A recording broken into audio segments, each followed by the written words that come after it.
আজকে আমরা 1 মিনিটে জানবো টমাস হবসের লেভিয়াথান সম্পর্কে। লেভিয়াথান টমাস হবসের একটি গুরুত্বপূর্ণ বই। আক্ষরিক অর্থে লেভিয়াথান বলতে বোঝায় প্রচন্ড ক্ষমতা সম্পন্ন অতিকায় এক সামুদ্রিক জীবকে, কিন্তু টমাস হবস লেভিয়াথান বলতে অসীম ক্ষমতা ও কর্তৃত্ব সম্পন্ন রাষ্ট্রকে তথা রাষ্ট্র দানবকে বুঝিয়েছেন। হবস বলেছেন, প্রকৃতির রাজ্যে মানুষ ছিল নির্দয়ী, মানুষের জীবন ছিল শর্ট, অর্থাৎ প্রকৃতির রাজ্যে যখন তখন যে কেউ যাকে তাকে মেরে ফেলতে পারতেন।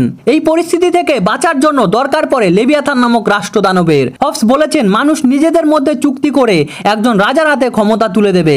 এই রাজা হবেন লেভিয়াথান নামক সামুদ্রিক জীবের মতো প্রচন্ড ক্ষমতা সম্পন্ন। এই রাজা বা ওই রাষ্ট্র হবে ক্ষমতা ও কর্তৃত্ব সম্পন্ন এক লেভিয়াথান তথা রাষ্ট্র দানব, যার সমাজের ওপর এবং পৃথকভাবে ব্যক্তির ওপর হুকুম জারি করার ক্ষমতা থাকবে এবং এই ক্ষমতা অবাধ ও অবিভাজ্য হবে।